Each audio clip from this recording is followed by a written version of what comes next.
Hello,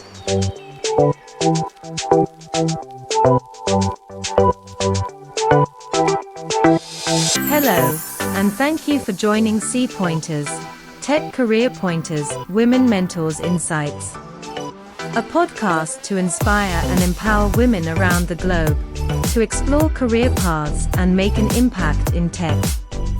It's my pleasure to introduce your host, Wissam Darwish. Thank you, everyone, for tuning in. Ashika, how's it going? Good. How are you, Assam?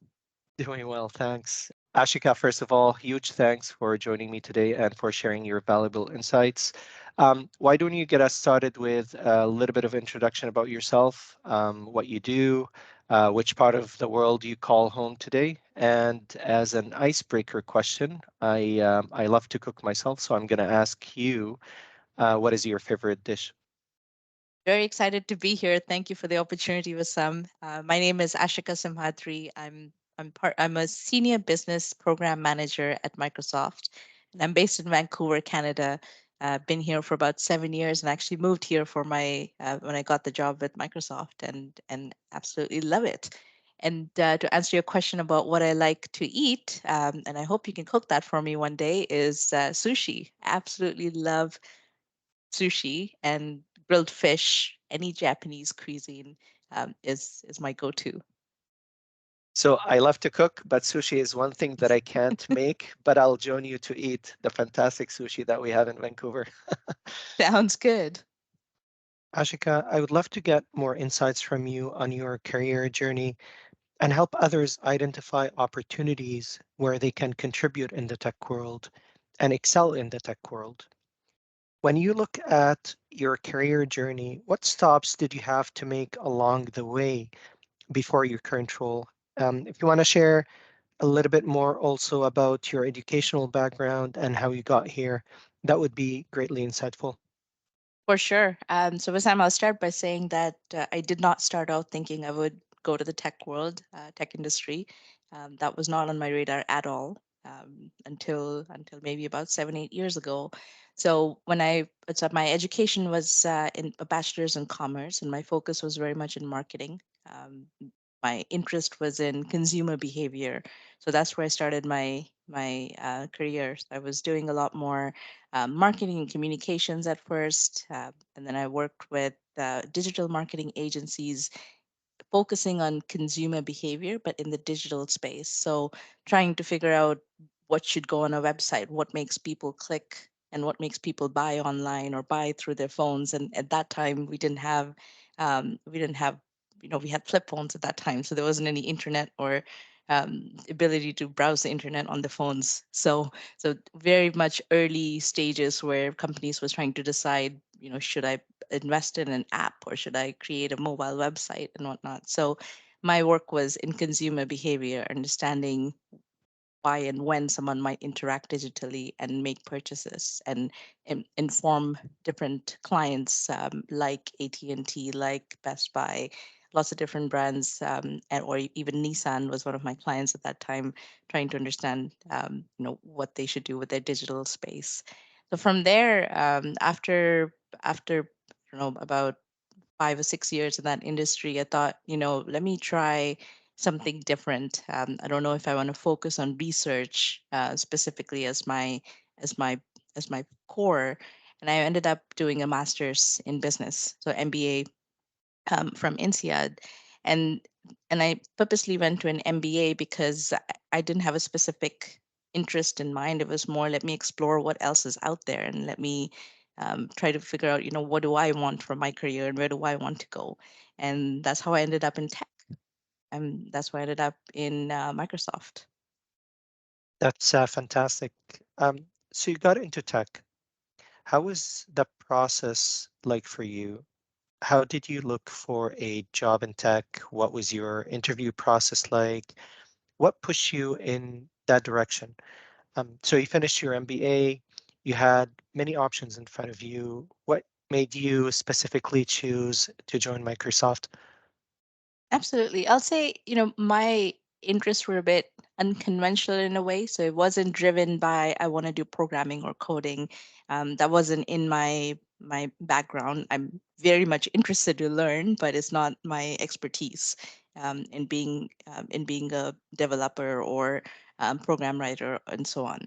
So what I was looking for was a few things, right? I was looking for um, first and foremost, a company that does good. I Part of what motivates me is doing impactful work and doing work that is helping other people. So I wanted something that aligns with those values. The second thing I was looking for was something that's new and interesting, where I can learn lots of new things and I can do a lot of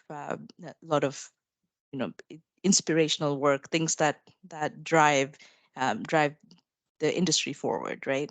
So Microsoft was one of many companies I had applied to and I had interviewed with. So the interview process, specifically for me, wasn't conventional. I know that in the tech industry there are several rounds of interviews and different types of interviews. So there were some where I'd interviewed where there were 7 or 8 rounds I'd done, and they were completely each one where was testing me or challenging me in different ways. For Microsoft, it ended up being 2 or 3 interviews for me, which is very few compared to I know that there are many more interviews often done. But basically, the reason I went for this particular role, I went for a technical account manager at that time, that role, and that I went in because I could draw from some of my experiences and my interest also. So my experiences were with client management. My experience was understanding what the client wants or the customer wants, and trying to bring that my business acumen into it and understanding how we as a company can help with that. And that's the background I brought from my previous digital marketing experience into Microsoft.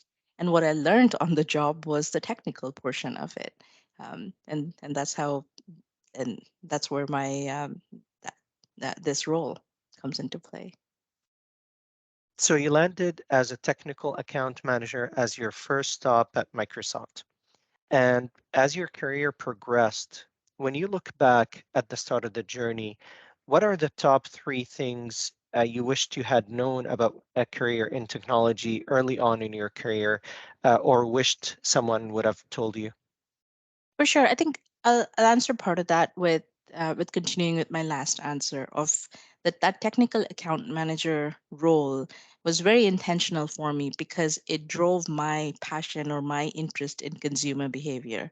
I really enjoy work understanding how customers interact with products or services, technology in this case, and how do they use it in their business, right, to drive the business forward. So that technical account manager role very much allowed me to continue doing that by because I had a portfolio of customers that I was working with or Microsoft's clients that I was working with that I could interact with on a daily basis and understand how they are using Microsoft products every day in their business. So that's kind of where I would say what I wish I knew earlier in my career was that or the things not that I know now about the tech industry is that there are so many different things you can do in this industry, and that it needs and has diverse talents. You could be an artist, and there's a need for that. You could be a technical programmer, and that there's need in for that. You could be in my instance it was having that client relationship experience that was there was a need for that. So that I wish I knew earlier, that tech industry doesn't mean that you need to have done um, a, a computer science degree and that's how you get there. No, there are so many different paths to get into the tech industry. The second thing I really enjoy about the tech industry, and I wish I'd known earlier, is that there is so much change here. There's this is an era where things are changing almost every day, and it gives me that opportunity to learn and grow every day. And so, because personally I enjoy doing new things and I enjoy learning something new all the time, both in personal and professional life, this turns out to be a great industry for me. That's very insightful, Ashika, and thank you for sharing.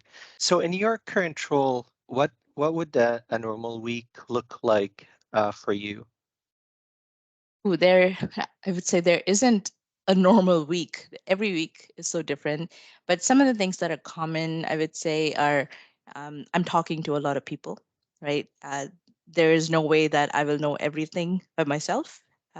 And so it's so important that I have a network of colleagues who are really, really great at what they do. So I learn from them, and we are constantly talking to each other, in this case on Teams and remotely on phone calls quite a bit. Sometimes, we go into the office depending on the role. You're at the office or at the client side or on your remote office, but we're doing a lot of talking. There's a lot of taking information, analyzing, and then understanding how can we make it simpler for others, and then how can we enable other roles to do more.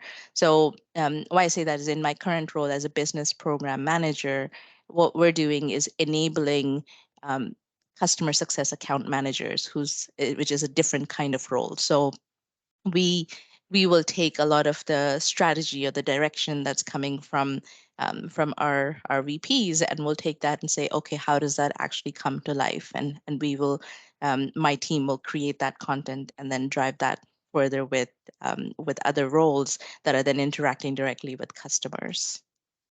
So you're basically trying to solve various business challenges and tackle different aspects of the business to ensure that other roles are enabled in the field in alignment with the strategic vision of the team's leadership.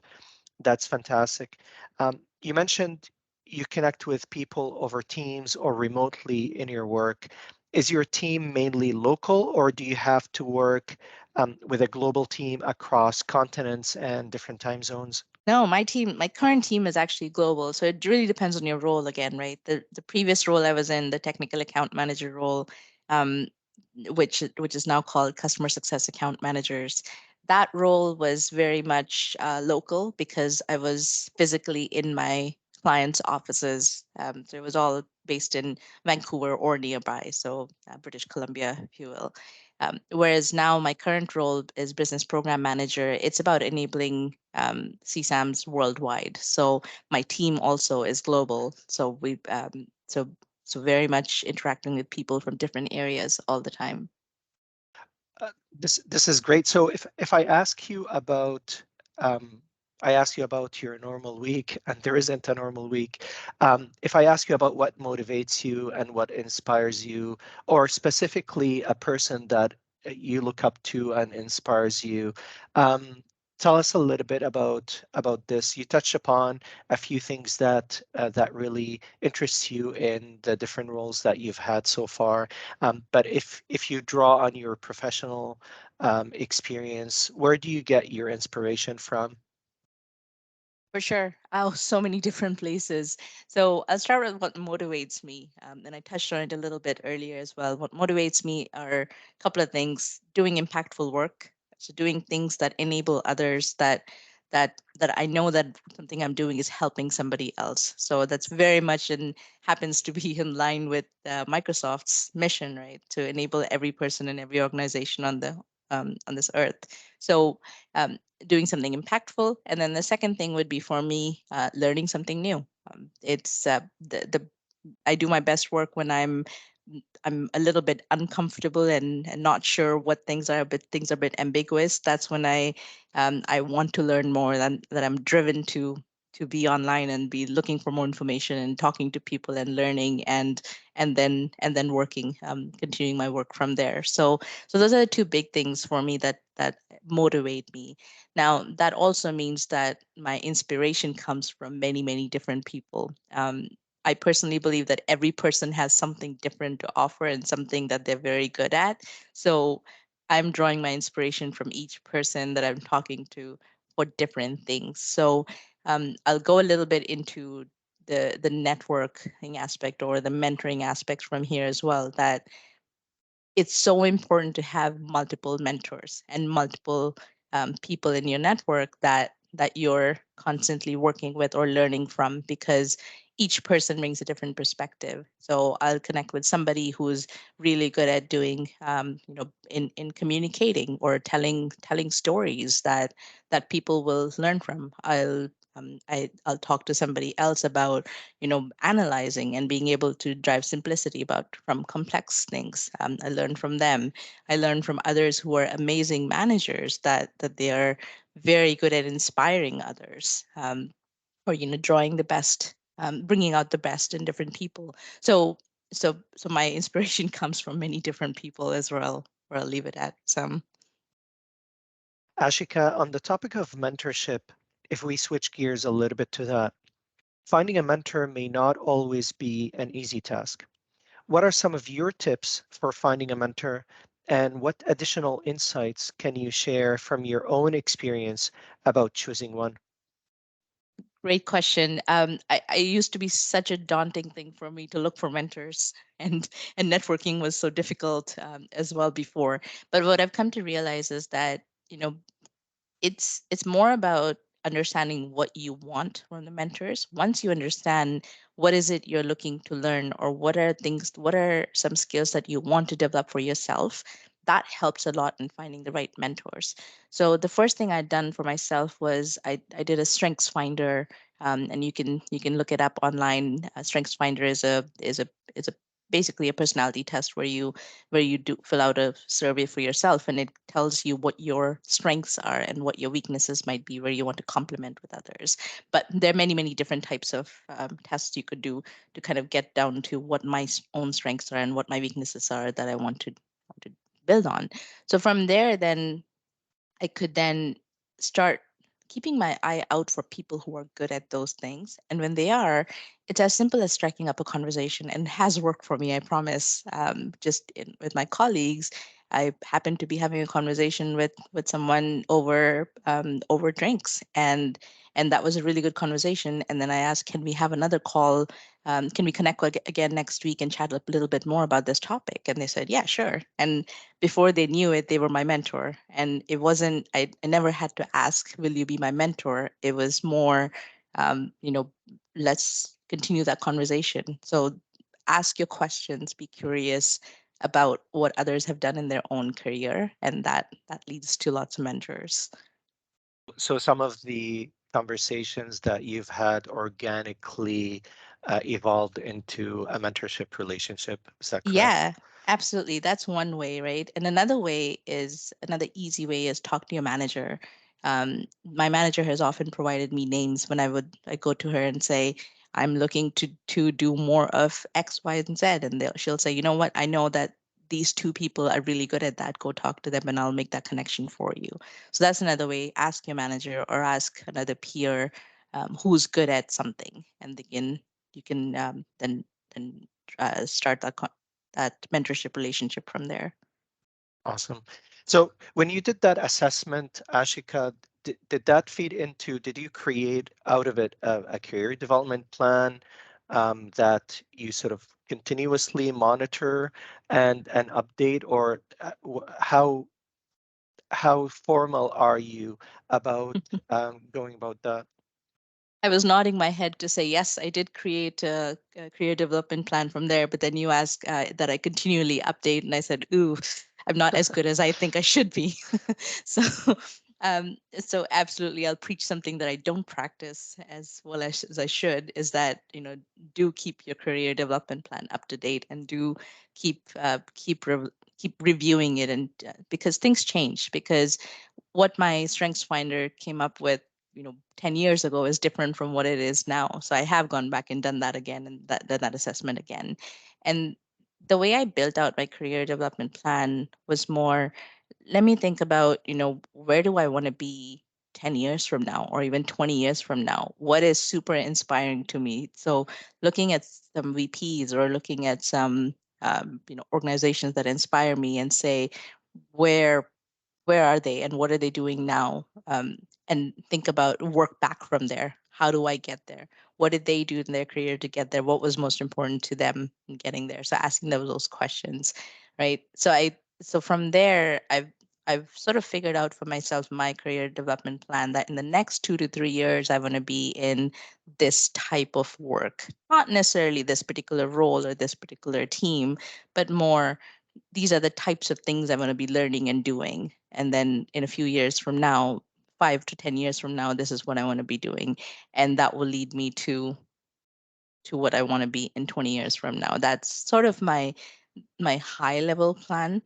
And then what I do is, every role that I'm in, um, I find that after about 2 to 3 years, I get very comfortable. And that's not a good position for me to be in. If I'm very comfortable, I get lazy. So, and that means that I'm not as excited because I'm not learning anything new, or not enough newness that keeps me motivated or inspired. So to me, after every 2 to 3 years, there's a bit of a reflection point. That's a moment when I will reflect as to you know I, I'll say that it's not necessarily every 2 3 years, but it's any time that I feel that I'm pretty comfortable. I know what I'm doing. I could do this in my sleep. That's a point when I stop and go, okay, let me think about what else could I be doing? What else can I be learning? Where else can I go from here? So that's a point of reflection to think about the next step. That's a fantastic segue into my next question. Um, when you try to look at new opportunities or try to find your next role, how important is networking, and what does networking look like in your opinion, beyond your network of mentors that you already have access to? Very good question. So networking is way more important than I thought it was back in university. Um, you absolutely want to get to know people, and you want to have that network of people who will vouch for you or that want to work with you. So I find that, although I also want to caveat by saying that that's not the only way. My current role at Microsoft, or my me getting into Microsoft, my first role was very much through applying through LinkedIn. It wasn't a network thing. It was literally I applied for a job and got a call, got an interview, and got in from there. That also happens, right? But the easier path to getting your next role is as you're as you keep working on things that you're passionate, you keep meeting people and letting them know, the people that you're working with, um, where you're excited and interested in doing your great work, letting them not know that, hey, if something comes up in this space, I would be interested to make that my full time.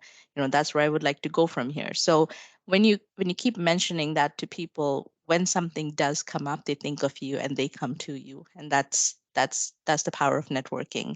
Networking is not about meeting someone and saying, "Hey, I would like a job. Let's have this conversation." It is not at all that. It's more when you're doing exciting work, interesting work, do it with others, do it to help others, do it for others to help you, and that then opens doors to more additional roles going forward. This is fantastic. Thank you for the great advice, Ashika. This has been a very insightful and amazing conversation with you. Thank you so much for sharing so much with us today. I still have more questions, but I'll leave our listeners with one more. If you can help shape the professional journey of others in the tech sector, especially women, whether they're just starting their careers or looking to get into tech, what would you like them to know? That's a very good question. So I'll start by saying that, you know, focus on what you enjoy doing, do more of that, and find others who enjoy doing that same thing in this industry, in the tech industry, right? And then and then find your way there. So rather than looking for a job that you apply to, make your own job.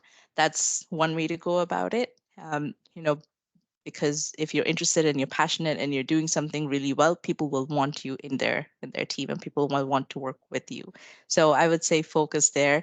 The other big piece I would say is that, you know anything you go into, it's not something for life, right? So things do keep changing. So don't stress too much about finding your perfect job, your perfect role the very first time.